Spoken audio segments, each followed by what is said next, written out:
Welcome to Mi Gente on Air on 100.5 and 790 News Radio WSGW and online WSGW.com. Now, here is your host, Larry Rodarte. Good evening. Welcome to Mi Gente on Air. A while ago, I had the opportunity to interview some very special people from our community. Silvia Garcia Ortega and her son, Donovan. Many of you know them, and they are the owners of Shapers and Don Angela's Aveda Salons.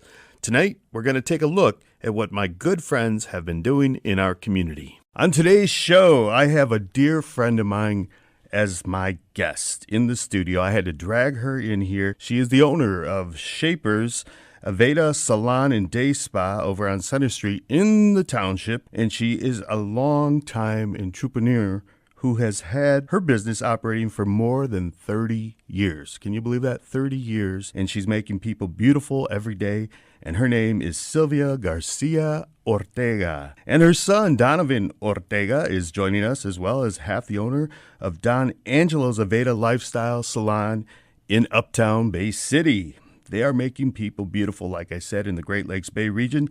Sylvia and Donovan, good morning and welcome to the Art Lewis Show. Good morning. Good morning. How are you? It's been an incredibly long time since we have interacted because of the pandemic. It's been, I think I've seen Sylvia maybe only twice in the last 3 years, maybe.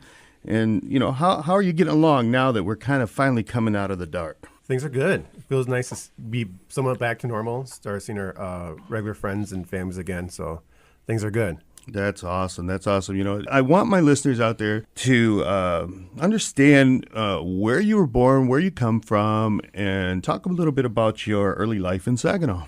Well, I was born right here in Saginaw on the east side. I went to Saginaw High. A Trojan. A Trojan, yeah. I'm proud of it. Yeah. And as being a Hispanic in June was exciting because we were going to see all our cousins. They came from Texas to go to Traverse City and pick cherries. So June was a fun month to be a Hispanic and get ready for the summer. So you were picking cherries with your family. What time period are we talking? Like June 20th. June 20th. Is when they came down. I know that because I have a birthday in June. So I'd always know June 20th, we'd be so excited because all our cousins were going to be here. And my father, he was awesome. He would make sure that everybody had a place to stay and, you know, carnitas and go to the bottle grocery and tortillas. And it was exciting to be a Mexican in the summer. Because you were getting together with all your family, extended family, cousins. And you were done with school. Tias and Theos, and you were headed up to pick cherries in Traverse City. And don't we love those cherries every year? I remember going to Traverse City very young as well with my family camping, and I didn't pick the cherries. I did one time, but you know it wasn't something that we did. Well, you're one of those little rich kids. Oh, Sylvia, you had to go there. But you know what? Tell us a little bit about who your father was, because I know he was an entrepreneur as well here in the city of Saginaw, and some people may remember him. Well, my father, to me, was a pretty amazing man. He was a migrant worker, and then General Motors was hiring. And so he got a job with General Motors. And then he was, you know, he was a plumber. He learned how he could make and do anything. My son Angelo reminds me of him because he's so much like him. Really? Yeah. He's just, you know, get up in the morning and start working on stuff. Then in June, we had a tragedy. We had a sister that passed away on the way to the migrant field. And my older sister Betty was in the car also, and cousins. So we lost her. My sister Yolanda passed. It was a car accident. It was a car accident right on the way to the fields. So my mother, who, you know, was a homemaker, you know, she was home. Back then there wasn't counseling or stuff for people to handle grief. Yeah. So my dad buys her a store. What do you mean he bought her a store? Well, there was a store. It's called Las Deca Groceries. Oh, over there by Weber. Yep. Weber Junior High. Yep. And he bought her the store, and she was amazing at what she did. She learned how to speak English. She had a very comical spirit about her. She was just that person that had that great personality. And that's where I grew up, under the counter. And that was the name of the store, was La Azteca? La Azteca Groceries. Okay, Yeah. so you grew up there. Your dad buys this store to help your mother grieve because you lost a sister. And how long did they run that store there? They ran that store over 25 years. Oh. And my dad still continued to work at the plant. My mother ran the store, and we all helped because that was part of it. You just got up and on the way to the store. And that's part of what I think a lot of the stories here in Saginaw is with many of the Hispanics or Mexican Americans. They came as migrant workers and they were working the fields locally, and then they were hired into the plants. Gray Iron Plant was hiring many in those days, and they found their American dream. That's where they settled their families and they were able to have a good life, making good top dollars. Then they had many outside jobs. They were hard workers. Hard workers, Very hard yes, workers. yes. And, my family was the same way with my Right. Dia side. My mother's family, both my grandfather and my great-grandfather got jobs at the Gray Iron Plant. And so your dad had this entrepreneurial spirit. We talk about that so much. He worked really hard. We know that generation really worked hard. Super hard. And is that where you get your spirit from, your entrepreneurial spirit? Because we need to talk about that. What started you on your trajectory in your career to start Shapers the Salon? I think when you grow up in a small business, it's just in you. I started working at Jacobson's. I was a competition. Back then you'd compete with other hairdressers, and I did very well with that. And there was an article in the paper, and a realtor got a hold of me, and we went to go look at this building on the west side. That's where I knew I had to be. And what was the name of that building at that time? It was called the Golden Touch. The Golden Yeah. Touch. I remember that. You're talking to like the 80s, right? Oh, yeah. Wow. Yeah, and the building needed a lot of work. And we were raised that you went in a place and, you paint it, you clean it, and you make it your own.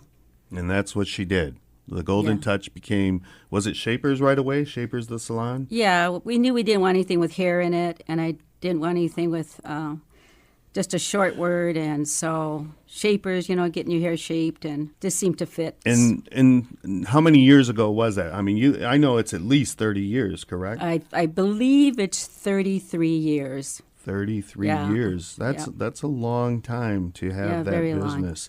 And I always go by your age, Donovan, Yeah. because the boys were so little. yeah. Yeah, they were just little guys. Angela and Donovan were just little guys. We're going to talk more with Donovan as we go into the show, but I want to make sure that everybody knows who Silvia is, because I know everybody knows her out there in the community, but you can hear her story because it's quite a story. If you look at the trajectory of her career, she is a young girl born over on the east side of Saginaw. I think it was 11th Street. And, she goes on to become this entrepreneur that has had a business in the township, Saginaw Township, for over 30 years, 33 years this year. And that's quite a feat for anybody. And I just want to ask you, Silvia, how hard was it for you 33 years ago to get the Golden Touch, change it into Shapers the Salon, and start the business that you did? Well, it was a dream. It was a salon that had 2 stories. It was up and down, and it had a different feeling to it than other salons, and I wanted it really bad. And my husband Danny and myself and some other people, we just started working on it, and it's amazing what paint and wallpaper and changing some stuff around can make it look like. And you mentioned Jacobson's. Now, you were working at Jacobson's as a hairstylist as well. And, what's really nice about this story, the Garcia Ortega story, is that the family's in the business. And what I mean by that, of course, is that she has 2 sons, Angelo Ortega and Donovan Ortega, who are the owners, along with Silvia now, of Shapers the Salon. I still call it Shapers the Salon, but the official name, Donovan, is what? Shapers Aveda Lifestyle Salon. Yeah. And they are all owners, the three of them. And I want Silvia here to tell me a little bit about her life today with her sons kind of at the helm now of the business. And what's that like for you? Well, I have an easy life now. Like the boys say, my hours start from 11 to 2. I feel very blessed because today I can enjoy life. Angelo and Donovan totally run the business. I'm still behind the chair, interacting with my clients that I absolutely love. And so I have a great life, and they gave me a great package. So I'm pretty blessed. Yeah. Well, I know Sylvia's a spiritual person, and I know that your family, your sister, not Betty. Martha. How could I forget Martha, Martha Reyes. And I think that's played a part of your success. What did you say, your spirituality and your faith? Yeah, I mean, even my sister Martha had a uniform business, Unique Uniforms. My sister Betty, she still helps.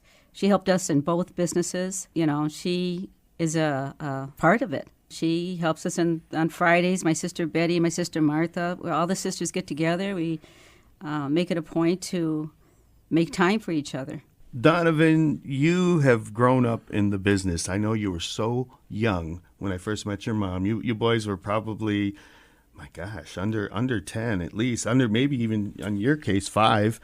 And what was it like for you watching your mother running this business, this hairstyle business? I did grow up in the salon when I went to White Pine Middle School, which is right behind the salon. Remember when I would drop my niece Becky off and there you were going? Yeah, you thought I was a teacher. Yeah, and I said, who's that tall kid going? I said, who's that? No, that's a student. Yeah, and we lived above the salon, so I'd walk home from school, and then I had chores in the house and in the salon, so I had to take out the trash, help out with the towels. So we grew up right in the salon. But when we were growing up, we didn't think that was going to be our career trajectory. We didn't think that we were going to be in the salon. Yeah. In fact, Angela used to clean the salon. Yeah, Angela would clean the salon at nights. I would do stuff during the day. And then Angela ended up going to cosmetology school in Cincinnati and then took a job in Atlanta working for one of the top Aveda salons in the country. And then I went to Northwood University. And then we always thought that we would open up a business together, but we didn't really know what. And then it just felt natural to go into the hair industry. Yeah, and it's been very successful for you. I am a client of both the salons. I've had Silvia cut my hair. I've had Angelo cut my hair for years. So Don Angelo's came about in Uptown Bay City. What year did you guys start, and how'd that start? So as years went on, Angela and I always said we would open up another location. And we didn't know where. Honestly, our dream was Traverse City until one day the Shaheen family came to us, the three of us, and said they were going to open up a new development in Bay City. And they showed us the plans for what Uptown was going to be. And the three of us, like, this is awesome. This is perfect. Mm-hmm. I think this is where the second move is going to be. Well, let me stop you right there because I want to talk about Uptown for a minute, because I mean it's incredible if you drive to Uptown today. I remember going there for an appointment with Angelo, and all of a sudden it's like this city sprung up out of nowhere. I know. It's like its own city, Uptown Bay City, because I mean Bay City's really cool altogether. I mean, the old part in Old Town there.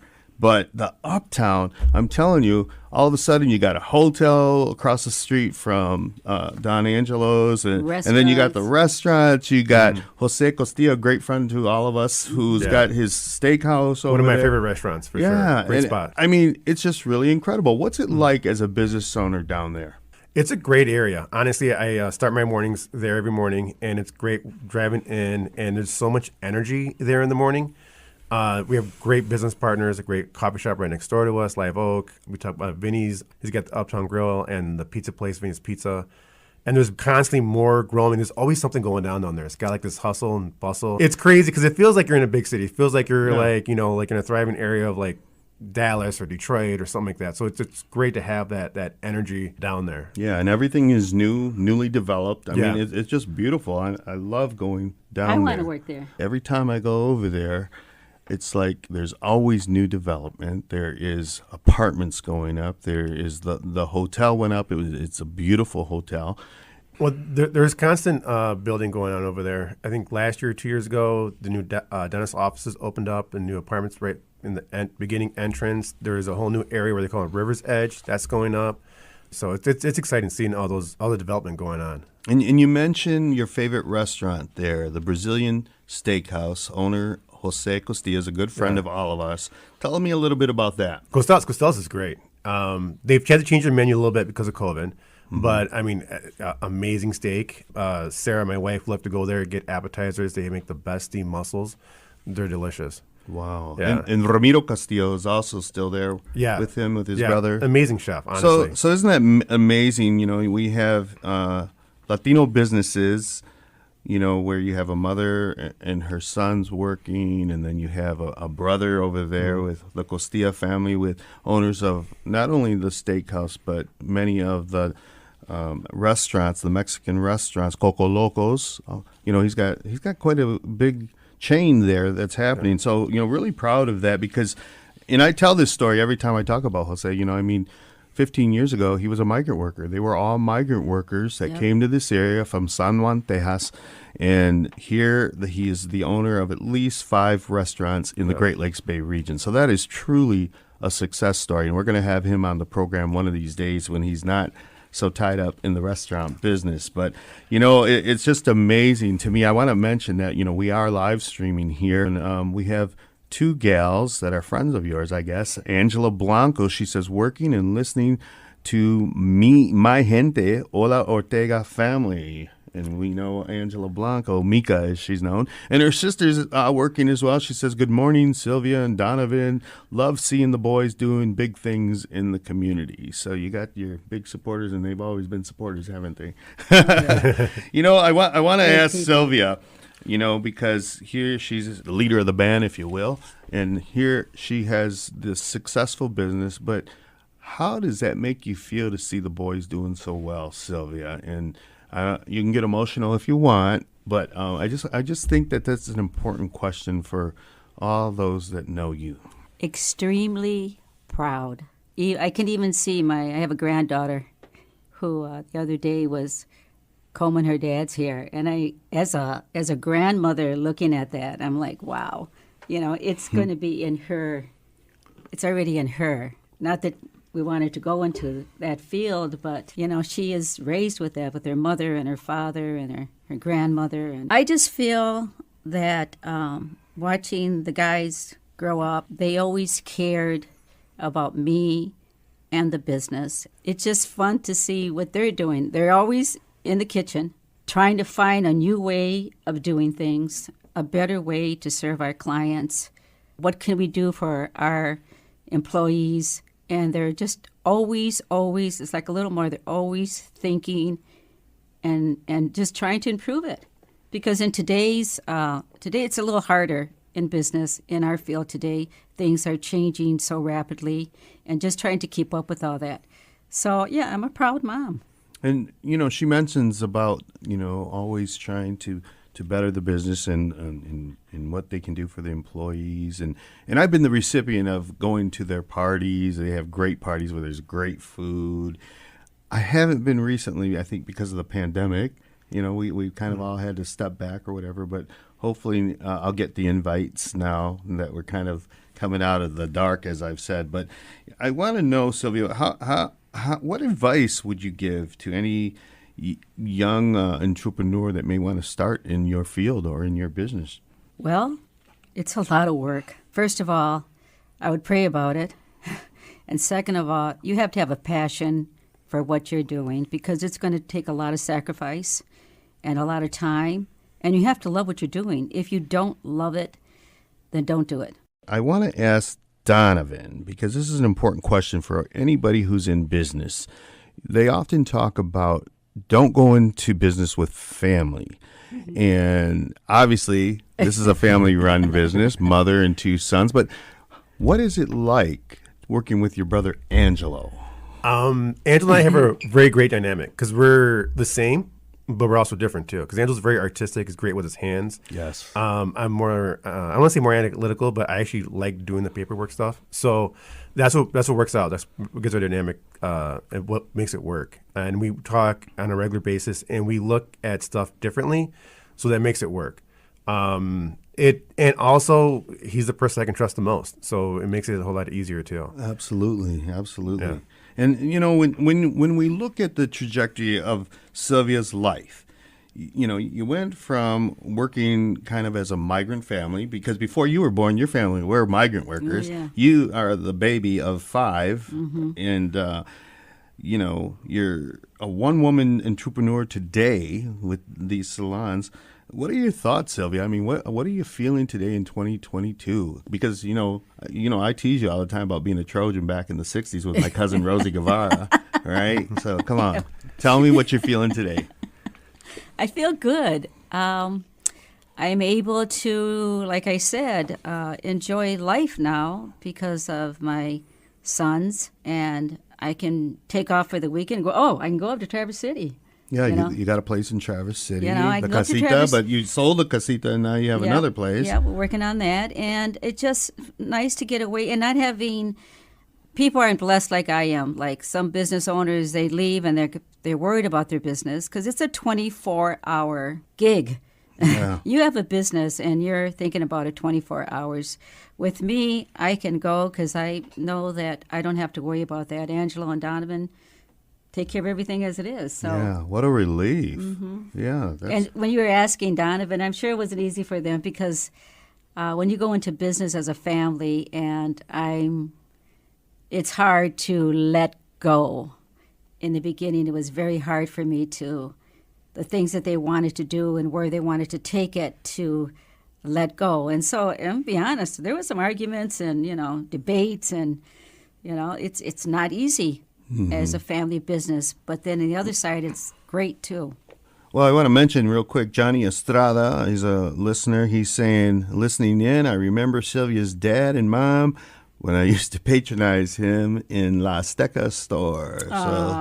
Thanks, Johnny. Thanks, Johnny. Thanks for being there and listening. And also, Joe Rama says, looking great, Uncle Donovan. So we got family in the house here today, I want to know, in your opinion, Donovan, what is it that would you say brings people back to Shapers and Don Angelo's? Let's talk about what draws people to the salon. That's a good question. We try really hard to give a great service and a great experience at our salons. Like, for example, today, Angelo, he's teaching class for our newer stylists. And that's pretty much the cornerstone of our business is the education and also the experience that we give to our guests. And that's really important to us, and that we do it consistently.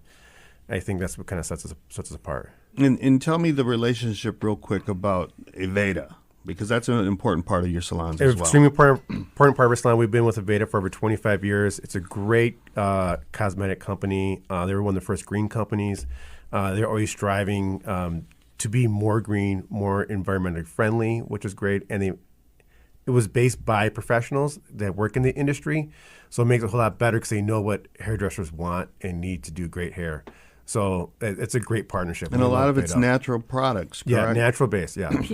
Pure, yes. Well, tell my listeners, Donovan, real quick, like if they're contemplating getting their hair done or something, what number would they call for both salons? So for Shapers in Saginaw, the phone number there is 989-793-3771. And then for Don Angelo's in Bay City, it's 989-316-2002. And then we're open Mondays through Fridays now. We're closed on Saturdays now. Oh, I got to okay. go to work after this. So there you go. Part of our relationship stems from the Mid-Michigan Hispanic Business Association. I think that's where Silvia and I really became good friends, and we need to build that back. And I think Donovan's going to help us with that. It's time, because we have a lot of young Hispanic entrepreneurs as well in the community that are starting up businesses. And I think it would be a great asset to the Great Lakes Bay region in itself. So thank you so much for being with me. It went really fast, didn't it? Yeah, super fast. But, I'm really thrilled that we were able to have you, because, it's a thrill for me as well. We're prime time. And I am saying to my listeners, go support and patronize Shapers, the Salon and Day Spa, as well as Don Angelo's in Uptown Bay City, because these are great salons that can make you look beautiful. Thanks, Larry. Thank you. We Thank you, Larry. that. Thank you so much.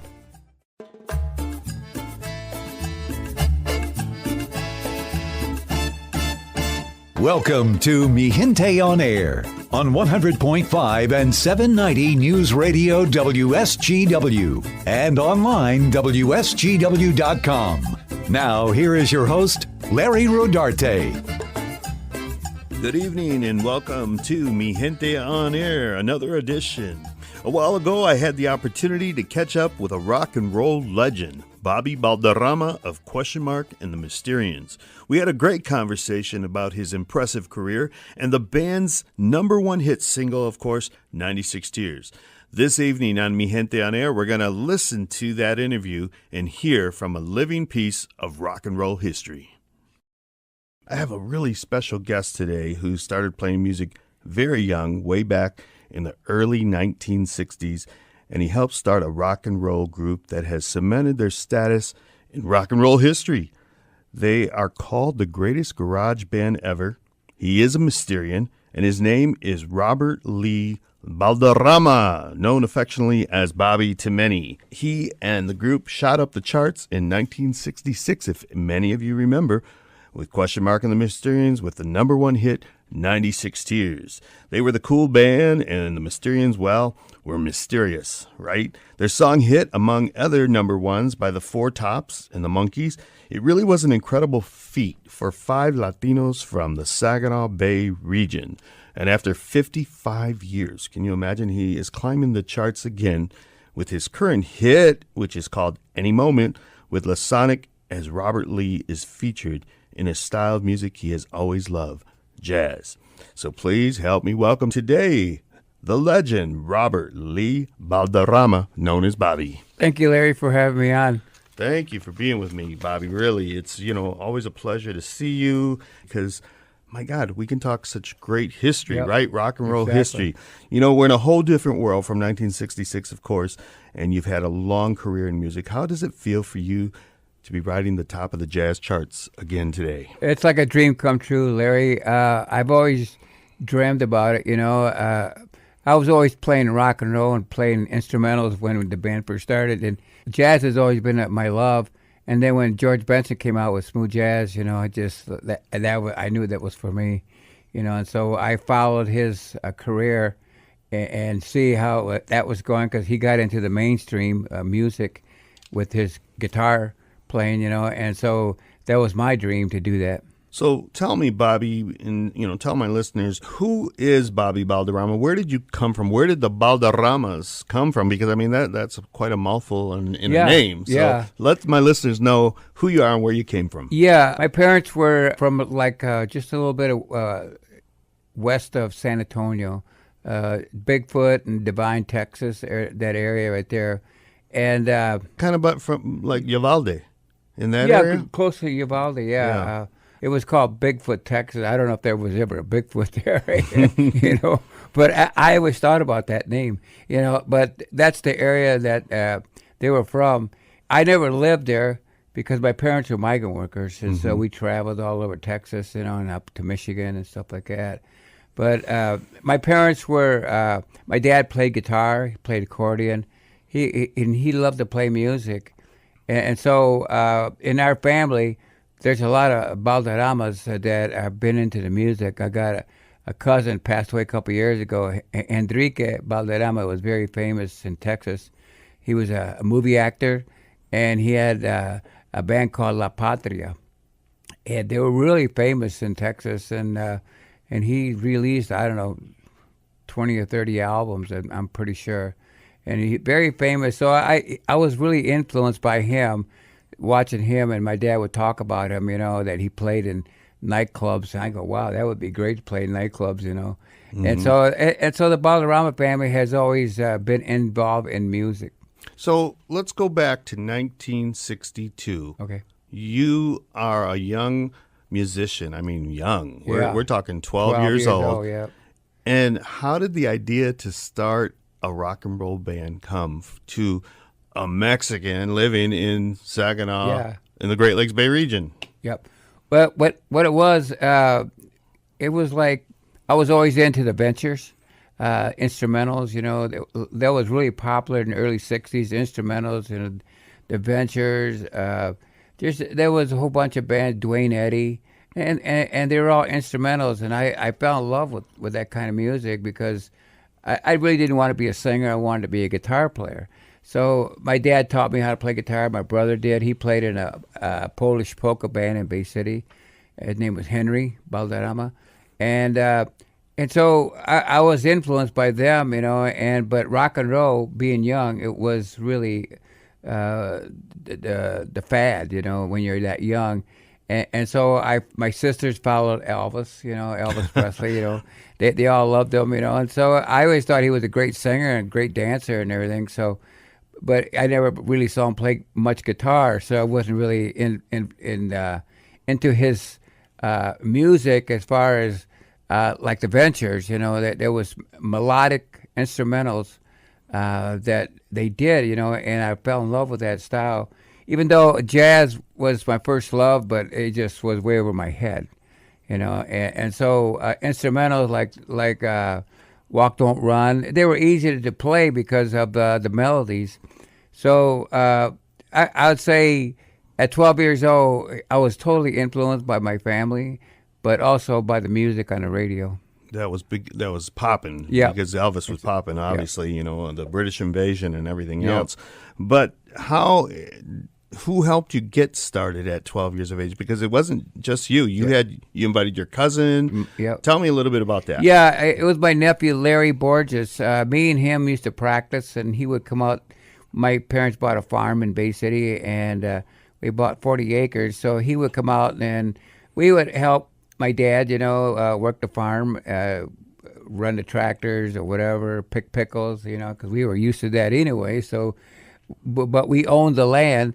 And anyway, we would practice. Me and Larry would practice on the guitars, and then we started learning songs. And one day we were practicing over his house, and his ma, which was my sister, she said, you guys should start a band, get a drummer, and I was thinking, wow, that's a great idea, And my nephew Larry, he goes, well, I don't know. I just want to play guitar, I said, let's start a band, and so we were practicing over Larry's house, my sister's house, and Robert Martinez showed up, and he had a pair of bongos with him. So we started jamming, and Robert played the bongos, and I could tell he had a great beat. I mean, his timing was impeccable. Even though I wasn't that good of a guitar player, I could tell his timing was really good. So I asked him if would he be interested in starting a band. He goes, yeah. So we started practicing at my parents' farm in the garage. So we actually were a garage band.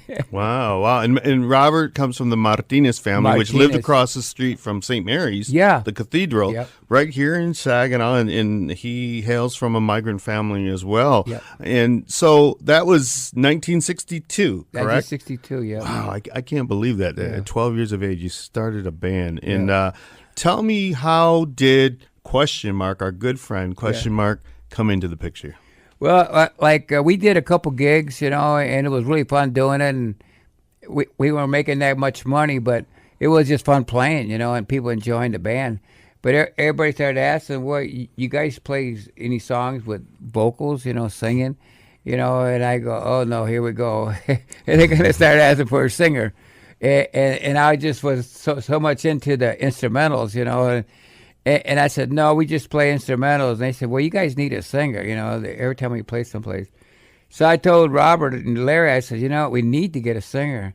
As much as I didn't want to, but it seemed like the instrumentals were going out, the fad of instrumentals was going out, and singing, because of the Beatles and the Rolling Stones, singing was being more prominent. So I told the guys in the band, Larry and Robert, I said, we got to get a singer, because I didn't want to sing. I sang one song with Wooly Bully, but, it was something that I was always kind of shy guy, so all I wanted to do was stare at my guitar, not the audience, So he said, well, my brother sings, and I said, well, who's your brother? He goes, Rudy Martinez, and I said, well, why don't you bring him over, So he brought him over, and we learned a couple of Rolling Stone songs. I think we learned, like, Satisfaction. And sang it, and I was like blown away. He sounded like Mick Jagger. Really? And he could dance. I mean, I think I had mentioned it before. He danced like a girl. He could move his hips, and then he did the splits. on the floor, and everything. I was like, wow. So he was doing what Elvis was doing before Elvis, maybe. Yeah, I mean, I never seen Elvis do the splits like question mark. I mean, he went all the way down to the floor. Yeah. The magical question, when you first met him, he came to your house or where? Yeah. To the farm, your parents' farm? Yeah. Was he wearing sunglasses then? No, no, it wasn't. But you know what? He liked to wear sunglasses, and so we hired him, and after that we started playing teen gigs, teen dances, and we started doing stuff like that, and then we had a friend. We were playing for the GI Forum, and the American GI Forum. The American GI Forum, and they really liked the band, and so we played a few gigs for them. But there was a guy named Dave Torres that really enjoyed the band, so he came up to us and the artist David Torres, yes, from Dow Chemical. He was the artist. And he said he wanted to talk to us, so we had a meeting with him, and he said he was interested in being a manager if we were interested. I go, yeah, we definitely need a manager. And I mean, you guys are teenagers, yeah, right? we're kids. What do you know about managing a band or anything like that? Yeah.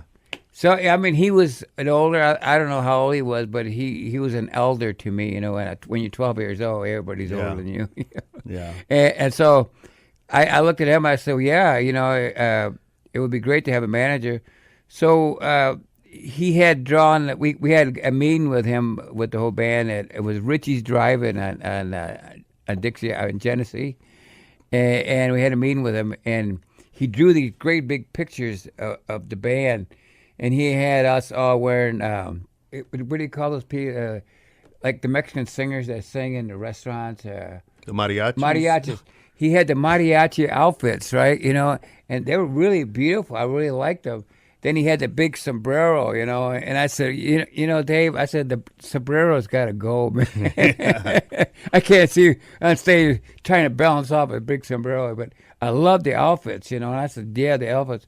And he said that he was going to give us each a letter, and he gave me X, he gave Robert Y, and gave Larry Z, and gave question mark, because question mark, he said he knows he wears sunglasses a lot, and so he looked mysterious, so he gave him the name question mark, and he told question mark to wear the sunglasses and stay incognito, don't let nobody know who you are, to keep that persona. Yeah. And he told us, he said, Bobby goes, when they ask you your name, he says, tell them your ex. So we were playing down in Adrian. The GI Forum got us a gig in Adrian, and there was some beautiful Mexican girls there, and like I was 12, 13 years old, and you look at girls, but you don't really, you're that young, you don't really know a whole lot. And she came up to me and she goes, oh, you're cute, She said, what's your name? And I said, X. And she goes, what? And I said, X. And she goes, oh, man, you're weird. So I said, no, my name is Bobby, before she got away. And you ended up marrying her. No, I'm no, just kidding. I didn't. But you know what? I felt so embarrassed. It's almost like peer pressure. Yeah. You want to fit in, and so I couldn't use X. So how did the Mysterian name come about for you guys? Yeah, me and Larry were watching. It was back in the '60s. On Saturday afternoon, they had this matinee, and it was like Godzilla, Japanese type movies. Yeah. Godzilla, the old black and white one. Godzilla. Yeah, and they had all these different monsters or creatures, that Japanese came up with. Then one day we were watching it, and it was the Mysterians. Was the name of the movie. Really? And it was about these aliens from Mars invaded Earth, stealing the women. and so my nephew Larry says, "Wow, that's a great name to have, the Mysterians." I don't know, let me think about it, and I would say to myself for about a few days, I go, "Here they are, the Mysterians," and I go, "Wow, it does sound good," and so I agreed with Larry, so we used the name. And then one day, Question Mark got us a gig through Bob Dell, WTAC, because we weren't called Question Mark Mysterians, we were called the Mysterians, but we each of us had a letter, and Question Mark had Question Mark. So when Question Mark Rudy got a hold of Bob Dell and WTAC, he had asked him. He had offered his gig at Mount Holly, and Bob Dell asked him, "Well, what's your name?" He goes, Question Mark. So in the what do you call it? An ad I heard on the radio, playing at Mount Holly, Question Mark and the Mysterians. Wow. And I go, wow, that sounds pretty cool. And that was the bit. What year would you say that was? That was probably 1964, something like that, after a couple of years. Can you believe that we're talking about this here on the Art Lewis Show back in the 60s, the genesis of a great rock and roll band, the greatest garage band ever, you guys are known as, Question Mark and the Mysterians. I want to know, Bobby, what was it like for you when you heard 96 Tears for the first time on the radio? That was like a dream come true, because I used to wait for the bus early in the morning when I lived out in the country. It'd be dark, and I could see the lights coming, and I listened to the radio. And I remember us recording the song, and all of a sudden it's getting played on the radio.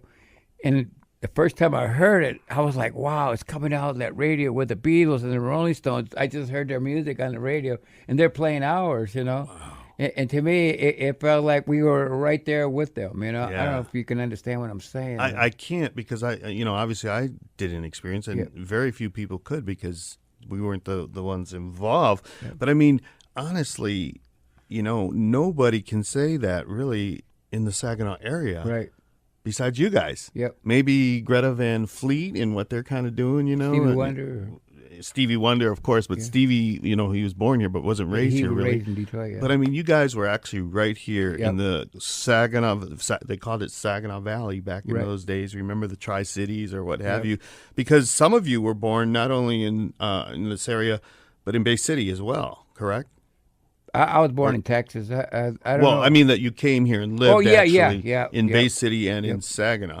And I think a few years back, Bay City actually gave you guys the title as 96 Tears as the rock and roll song of the city. Song of Bay City, Yeah, so wow. I mean, it's incredible for me to look back and know the history of this group and this song, because it has played a big part in Saginaw history. Tell me, how did that come about for the group? Because you're playing you're covering songs and you're playing teen gigs, and all of a sudden what happens with the genesis of 96 Tears? What happened was Larry and Robert Martinez, Larry Borges, Robert Martinez, they were of age and during the Vietnam War, and they were getting drafted.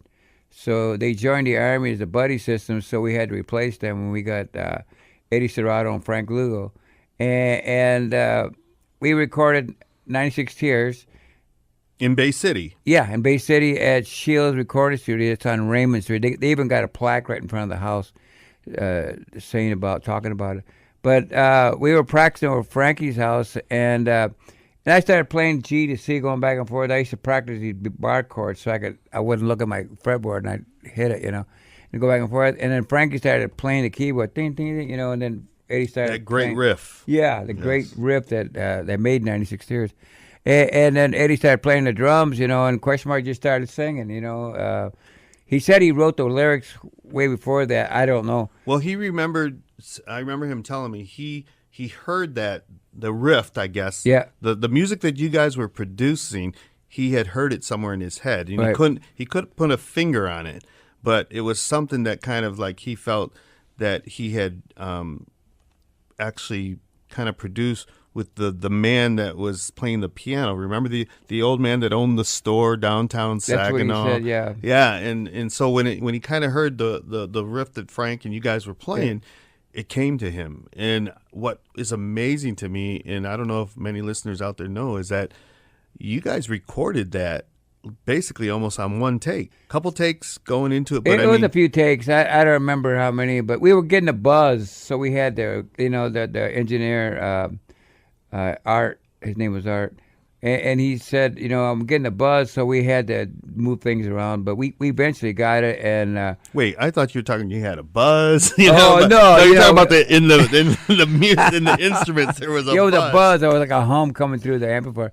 And then we had Rudy Gonzalez from Rudy and the Reno Bops. He was kind of like the producer, you know. And then we did it a few times, and all of a sudden Rudy said, "That's it. That's the one," you know. And so we were done, you know. And it was a great record, and the name. If you want me to tell you about how the name came about. Sure. Yeah, when we were practicing it and learning the song, Eddie Serrato, the drummer, he said, "You know, what are you going to call the song, ? He goes, "Well, I'm thinking I'm going to call it Too Many Teardrops." And he goes, "What? Why don't we give it a title like with a number?" You know, and I'm thinking, where's he going with that? You know, and he said, I said, well, what idea are you thinking of? He goes, what about 69 Tears? You know, and I'm thinking... I was like 15, you know, years old. You know, I was still kind of new, you know, to life, and so I'm thinking, I know that's not a good number, you know, but I didn't really know. At 15, Bobby, yeah, you knew already. You know, but you have your doubts. Yeah, you know, when you're that young. So, you know, and he says, why don't we turn the number around to 96? And I go, man, that's catchy. And agreed with that, you know, and we all agreed, and that's how we came up with the name 96 Tears. Too Many Teardrops. Yeah. Well, Bobby, you have all kinds of knowledge about, you know, rock and roll history because you actually lived it. I mean, you lived it. I want to talk a little bit about Robert Lee in your projects today because now you're kind of going by Robert Lee. Yeah. And you're not going by X, right? Yeah. The Mysterians. I gave that one up real quick. But let's talk a little bit about what happened this year because 2022 has been a great year for you with Any Moment. Tell me about that. Yeah. A good friend of mine that I worked with in 2015, he got a hold of me and wanted me to help him write a song. He had 4 notes, you know, and he goes, if you can write a song with these 4 notes, he's a singer too. So I took those 4 notes. He didn't tell me what to write, you know, but I was more into smooth jazz. And I wrote a slow song. And me and Frank Rodriguez put it together. We sent it to him, and he took great musicians. The guy that's playing the trumpet on Any Moment, you'll hear him on CBS Morning News when he's doing the trumpet on there. And anyway, he turned it into a masterpiece, and when my wife heard it, she said that song's gonna be number 1, and she was right. And it went number 1 on Media Base. Went number 1 on Billboard. Wow, what a feat! So many years after you know you got into the business, and here you are in 2022, 60 years after you started ? And the Mysterians, and you're still playing. I mean, nobody can say that hardly. I know. Very few. So you've really been blessed, Bobby.